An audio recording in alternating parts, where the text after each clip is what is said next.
कहानी एक ऐसे बॉस की है जो दुनिया से कटकर सिर्फ अपने काम में डूबा रहता है। जब एक चुलबुली लड़की बॉडीगार्ड बनकर के उसकी ज़िंदगी में आती है, एक अजीब हादसा उसकी फीलिंग्स को बदल देता है। जो बॉस कभी किसी के जज्बात को नहीं समझता था, उसका दिल को अब प्यार का एहसास होने लगता है। ये अनजानी सी शुरुआत प्यार में बदलेगी या फिर दोनों के लिए नया इम्तिहान होगा। चलिए सीरीज़ की शुरुआत करते हैं और जानते हैं आगे क्या होगा।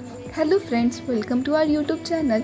कहानी की शुरुआत होती है एक दिन जब हमारी फीमेल लीड केशी कंपनी के लिए सबको पर्ची बांट रही होती है। तभी उसकी नज़र एक न्यूज़ पर पड़ती है। न्यूज़ में देखती है कि जियो ने नेटफ्लिक्स में चल रही सारी कंपनीज के शेयर्स को बल्क में खरीद लिए और वो हेज मीडिया का अब सेकेंड लार्जेस्ट शेयर होल्डर बन गया है।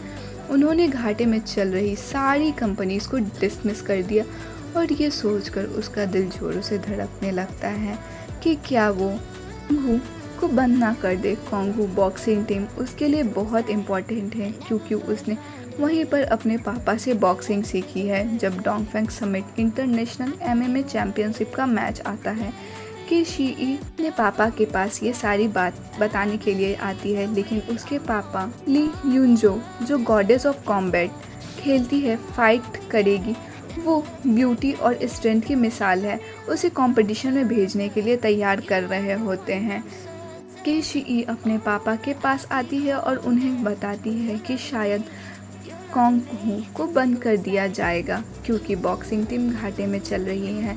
लेकिन उसके पापा उसकी बात को नज़रअंदाज करते हैं और ले सुनजो को मैच खेलने के लिए रेडी करके भेजते हैं।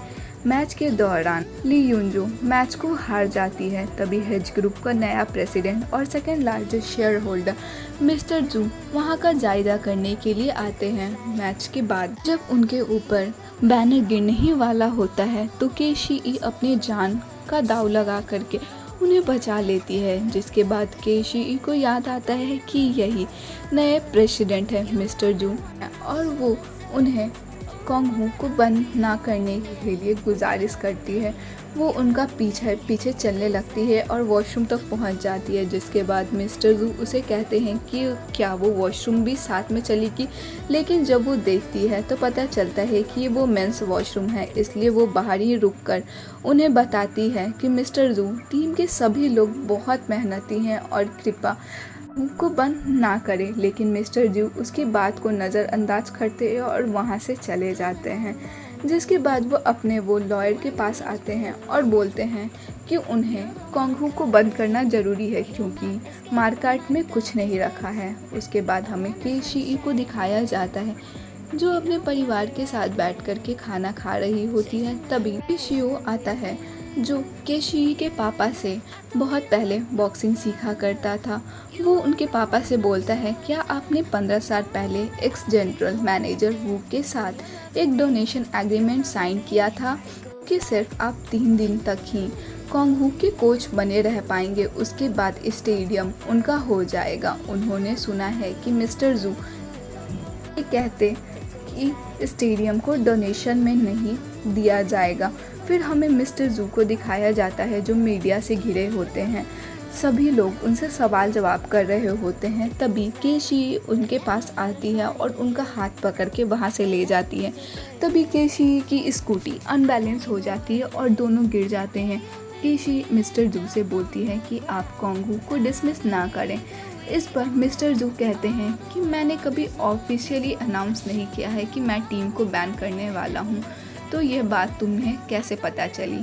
केशी थोड़ा हिचकिचाते हुए कहती है कि मैं कोंगू की बहुत बड़ी फ़ैन हूँ, इसलिए मुझे वहाँ की सारी जानकारी रहती है। दूसरी तरफ मिस्टर जू एक स्टाफ केशी के पापा से मिलने के लिए आते हैं और उन्हें एग्रीमेंट दिखाते हैं और कहते हैं आपने 15 साल पहले कुछ रहने का एग्रीमेंट साइन किया था जो अब ख़त्म होने वाला है, आप भी रिज़ाइन करने वाले हैं।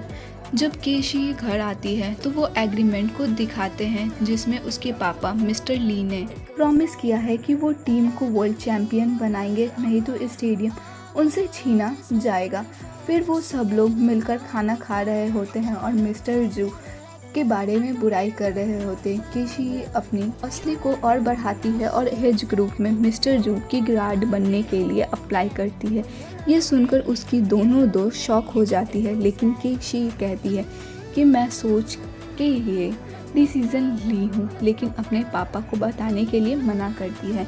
फिर वो इंटरव्यू देने के लिए वहाँ जाती है और वहाँ अपने स्किल्स को दिखा करके सबको हैरान कर देती है और प्रूव करती है कि वो उसकी बॉडीगार्ड बनने के लिए सबसे बेस्ट है। उसके बाद हम मिस्टर जू के कैबिन का सीन दिखाया जाता है, जहाँ मिस्टर जू केशी को अपनी बॉडीगार्ड बनाने के लिए एग्री करते हैं। उसके बाद मिस्टर जू डॉक्टर के पास जाते हैं और बोलते हैं कि आज के बाद वो थेरेपी के सेशन नहीं लेंगे, क्योंकि 6 महीने से सेशन लेने पर भी उन पर कोई असर नहीं हुआ। जब वो वहाँ से जाते हैं तो केशी भी वहाँ आती है और डॉक्टर उन्हें कहते हैं कि आपने बहुत अच्छा काम किया, लेकिन जो पेशेंट है वो अब इमोशंस को फील ही नहीं करना चाहता।